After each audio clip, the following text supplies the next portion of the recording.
Hey, I'm Meredith, a new mom to a beautiful 4-month-old daughter named Hope. She means the world to me. Hope arrived during a time when I felt incredibly vulnerable and in desperate need of support. It's been 8 months since I lost my husband, John. We were married for almost 2 years, and he was truly the love of my life. He was my first real relationship, and I always hoped he would be my last. He will forever hold a special place in my heart. When I was nearing the end of my second trimester, everything seemed to be going smoothly.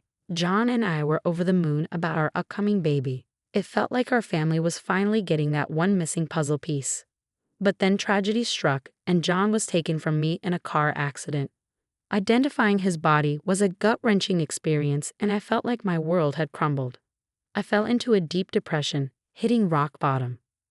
My parents, who lived in another part of the state, rushed over to support me as much as they could. They stayed with me for as long as possible. Then my best friend, Vicky, stepped in to help me through this incredibly tough time. They became my lifelines after John's passing. John's parents, Lindsay and Farrell, had always been kind and loving towards me, considering me part of their family. However, things took an unexpected turn one day after John's death. Vicky had moved in with me temporarily until the baby arrived. I was almost a month away from my due date, and given everything I had been through, being alone wasn't the best idea. One day, out of the blue, Lindsay and Farrell showed up at my place. It was a surprise visit, though they had been visiting frequently. Vicky wasn't home, and I was by myself. "Hey Meredith, it's us." "Hello guys, how are you holding up?" "We're managing." "Where's Vicky?" "She's out grabbing groceries. Peanut butter and pickles cravings, you know." "Oh, I remember those strange cravings. Pregnancy does funny things to you. Thanks for coming over. I miss John so much, but having you here helps. I feel closer to him when you're around. You were everything to him, Meredith. We are here for you, and soon you'll have your little one here. Speaking of which, how are the preparations for the baby going?" "Vicky has been a huge help. The nursery is ready, and we're just counting down the days now." "John would have been so happy. I wish he could be here for this. Speaking of the future, there's something we'd like to discuss with you." "Sure, what's up?" "Well, you know there might be some money that used to belong to John." "Okay, go on. What about it?" "We actually need that money now." "Wait, what? Why?" "See, that money was sort of ours to begin with. We put it into John's upbringing and education." "Seriously? And you want it back? But that money is for me and my baby." "Let me explain, dear. John might not have mentioned it, but we see that money as something we invested in him. We even paid half of his college tuition as his birthday present. We raised him and supported his education. It was a present. You shouldn't have expected to get it back. Anyway, I'm pregnant, not working, and I need that money for the baby. We need the money to take care of things at our house too, you know. And I would have loved to help you, but the truth is I will be raising this child as a single mother. I've got my own financial responsibilities to handle. I really need that money now more than ever." "You're being selfish and greedy. I bet you're secretly relieved that John is gone so you can have all the money for yourself. You pretend to be all concerned about your baby, but God knows what you're going to do with it." "How could you even say something like that?" I couldn't hold back the tears. I was utterly stunned by their behavior. 2 years of marriage, and this is how they treated me just because I refused to give them the money that legally belonged to me after John's death, especially when I was pregnant. It was unbelievable, and their words hurt deeply. I would never wish anything bad upon John. I decided that I didn't want Farrell and Lindsay anywhere near me. When Vicky returned, I told her about everything that had happened. She agreed with me. With Farrell and Lindsay out of the picture, it was just Vicky, my parents, and me looking out for each other and my upcoming child. It was a really rough time during the final stretch of my pregnancy. My mom came to stay with me. She's a devout woman and suggested we go to church one Sunday morning to pray for the baby's well-being. I agreed, so off we went. As we stepped into the sacred space, guess who we bumped into? Farrell. Of all people, he was volunteering at the church. My mom sensed things could get awkward, so she recommended we keep our church visits short and sweet. We prayed for the baby and left. When the service ended, and before we could make a quiet exit, Farrell approached us. "Hey, Meredith, can we chat for a sec?" he asked. "Sorry, Farrell, but my daughter doesn't want to talk to you," my mom interjected. "It's all right, Mom. What's up, Farrell? Look, I'm sorry about the other day. Actually, both of us are. You know, Lindsay called you and all. Yeah, she did. I received all her voicemails. While she's regretful for what she said, it wasn't cool, and she didn't mean any of it. She's having a tough time dealing with losing John, and she kind of lost it. So could you maybe think about giving us another chance? What she said was way out of line, you know. Yeah, we get that. We said some messed up stuff too. But can we try to make things right? Maybe give Lindsay a call. All right, I'll consider it. I went back home and mulled over what Farrell had said. It occurred to me that they had lost their son. It wasn't just me who had lost their husband, so I decided to give Lindsay a call. Hey, Lindsay. Hello, Meredith. How are you holding up? Well, with the baby due in a month, it's getting more nerve-wracking by the day. I remember those days well. They can be incredibly daunting, especially considering John's passing. You didn't just lose your husband. You lost the father of your child. I'm truly sorry for my words the other day. You always brought happiness to my son. I appreciate your apology. I'm sorry for not returning your calls earlier. Your grief over losing your son is just as valid. Meredith, you're still a part of our family. I've been thinking, despite your reservations about a baby shower, how about we host a small gathering at our place? It would only include us and a few of our close family friends. I'm not sure if it's a good idea. It's getting quite late in the pregnancy. Don't worry, Meredith. We'll take care of everything. Consider it a gift from us to you. Well, okay, I'm in. I'll send you the details via text. It was a really sweet gesture from Lindsay to organize the baby shower, even though I hadn't initially wanted one. I talked it over with my mom, and she thought it was a nice idea too. The next day, Lindsay texted me asking for a guest list, and the number of people attending was set. The baby shower was scheduled for 2 days later. She told me to dress nicely, relax, and just enjoy the party at her place. Honestly, I was looking forward to it. We hadn't done anything fun since John passed away. I sent her the guest list and went shopping for a maternity dress with my mom. When the day of the baby shower arrived, I went to Lindsay and Farrell's place. It was beautifully decorated with balloons and flowers. My friends had also gathered there. Little did I know that Lindsay would turn the baby shower into a cry-fest for me. The issue arose because I invited one of my male friends from school, Chris, to the event. He had also been at John's funeral and was friends with him. He came up to me. Hey, Meredith, how are you holding up? Chris, it's been a roller coaster, but I'm hanging in there. Thanks for being here. Of course, I wouldn't miss this for the world. You're looking great, by the way. Thanks, Chris. It's been a tough few months, but I'm excited to meet my baby soon. John would have been thrilled. I know he would have made an amazing dad. Yeah, he would have. It's hard knowing our child won't get to know him. He'll live on in your hearts, Meredith, and in this little one. You're right. I promise I'll be there for you and your baby. Thank you, Chris. That means a lot to me. Chris was just being friendly. He was married, and there was absolutely no sort of flirting going on.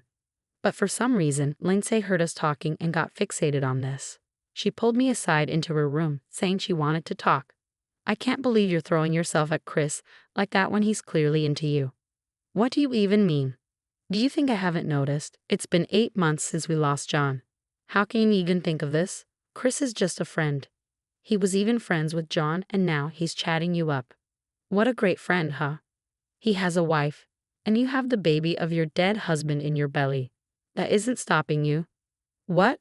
First you take our money, and now you're disrespecting our dead son. I feel so sorry for him. You don't know what it's like losing a child, but I hope you do. Do you even hear yourself? You better keep your little one away from me. I quickly wiped my tears away and decided to bail from the baby shower without making a scene. Leaving Lindsay's place, I felt a mix of sadness and betrayal. Seriously, how could she say those things about me and my baby? It was like she had turned into a monster. I was terrified of her. My mom, who could tell something was up from my face, came over worried. A few days later, she wanted to know what happened at the baby shower and why I had left so early. I didn't want to spill the ugly details, so I just said, it's the pregnancy hormones, Mom. I'm all right. But deep inside, I was far from all right. The argument had really shaken me, and I decided to keep all the hurt and nonsense to myself. A week later, Lindsay's name popped up on my phone. I couldn't help but feel anxious after what went down at the baby shower. I had no idea what Lindsay could want now. It was a text. I'm really sorry for what happened at the baby shower, Meredith. My emotions got the best of me and I said things I shouldn't have. I overreacted and deeply regret my words. Of course, I'd love to be a part of my grandchild's life. So here's my offer. When you're ready to welcome the baby, please drop me a message. I'd be crushed if I didn't get to meet the little one. I chose not to dwell on Lindsay's message. Forgiving her for her earlier accusations was enough for me, but her hurtful comments about the baby remained a nagging thought in my mind. I decided to set it aside as I had more pressing matters to attend to in the coming days. Then the long-awaited day arrived. My water broke and labor pains set in. My mom called Vicky to drive us to the hospital. I was admitted, and the whole delivery process began. Finally, I gave birth to a beautiful baby girl and named her Hope. I couldn't help but notice how she had inherited her father's nose and lips. John's memory lived on through her. After spending a night at the hospital, the following day arrived and my emotions swelled. I wished John could be there with me, and it hit me hard. In a moment of overwhelming emotions, I decided to call Lindsay and Farrell. I just needed some connection to John, even if it was through his parents. Lindsay was super thankful on the phone, saying thank you a gazillion times and assuring me that she and Farrell would be at the hospital within an hour. After that call, I sent my mom and Vicky home to freshen up, deciding to catch a quick nap until Lindsay and Farrell arrived. When I woke up, I was met by a surprising sight. Farrell was standing right in front of me, but Lindsay was nowhere to be seen. As I glanced around, I realized that Hope, my precious baby, was also missing from the room. I panicked. "Where is Hope? Where is my baby?" I cried. "Calm down, Meredith," Farrell said. "Where did Lindsay take her? Please tell me she's with Lindsay." "Yes, she is. Lindsay was here just a minute ago before you woke up. She took the baby with her. Can you please ask Lindsay to bring her back into the room?" "Not yet." "What do you mean? Let's get started. I want to assure you that your daughter is fine for now." What kind of sick prank is this? I trusted her and let her into the delivery room, and she does this. Shush, shush. It's not a prank. Now listen to me and don't say a word until I'm done. Lindsay took the baby with her. I can't tell you where, but don't worry. You need to do something for me. Transfer all the money to my account now. What's all this craziness for? Money? I want my baby back. I will call someone. Try to shout, and I will text Lindsay. I can't assure your daughter's safety if you do. All right, get me my phone. I will transfer everything I have to you. I took my phone, and my hands were shaking as I transferred the money to Farrell's account. Farrell checked his phone. That's like a good daughter-in-law. Could you please call Lindsay and tell her to bring Hope back? Okay, I said, my voice trembling. Farrell left the room, leaving me with a lot of questions. Where was he off to? What did he plan to do with my little girl? Given my weakened state from the blood loss, I was terrified and desperate for answers. I couldn't move on my own. Frantic, I called Vicky and recounted the horrifying situation. She assured me that she would be there as soon as possible. Anxiety gripped me tightly as I sat in a room, helpless, waiting for Vicky to arrive. About 20 minutes later, a nurse entered the room, cradling Hope in her arms. Relief washed over me as I was finally reunited with my baby girl. Wait, where was she? Is she okay? I asked, my voice shaking. Don't you know? She was with your mother-in-law. She just brought your daughter to me and told me to give her to you. Do you know where she took her? Is she all right? I thought she was in the nursery, but I'm not entirely sure. Don't worry, your daughter is perfectly fine. Oh, can I have her now? Of course. I held my precious baby girl close, feeling a wave of relief wash over me. Vicky arrived not long after, and I shared the entire incident with her, not holding back. I even confided in her about the uncomfortable situation at the baby shower. Vicky was furious. A few days later, I was finally given the green light to go home. With everything out in the open and my mother having returned home, I made a significant decision. I couldn't let my in-laws get away with what they had done. They had taken my daughter from the hospital, even if it was just for about 45 minutes. After everything that went down, I knew I had to take some serious action. I hired a lawyer, not just any lawyer, but Chris. Our first move was to gather any evidence we could find. Hospitals usually have security cameras everywhere, and we thought they might have captured what really happened with Hope and Lindsay. Chris worked his magic, and soon we were watching the security footage from his office. We could see Lindsay holding Hope and leaving the hospital. The timestamp on the video was crystal clear. My baby was taken away, even if just for a short time. It was a cold, hard fact staring us in the face. The video also showed Lindsay returning to the hospital later with Hope. This footage was gold for our case. Then there was the timing of the money transfer. It was the puzzle piece that clicked perfectly into place. The money moved when Hope was taken. Chris built a solid case, making it clear they messed up big time, and no one could ignore the evidence against them. Before I decided to bring in law enforcement to make this a full-blown legal case, I felt the need to have a conversation with Lindsay and Farrell. Vicky agreed to look after Hope while I went over to their place to confront them. "You seem to be enjoying that money at transfer, don't you?" I began. "That money is ours now. Get over it," Farrell sneered. "You not only manipulated and blackmailed me into giving you what was rightfully mine, but you also kidnapped my daughter. Do you know that is a crime?" "Kidnapping is a strong word, Meredith. I just took her out for some fresh air, you know." "Lindsay, it's hard to understand your intentions. First, it's all about John's money.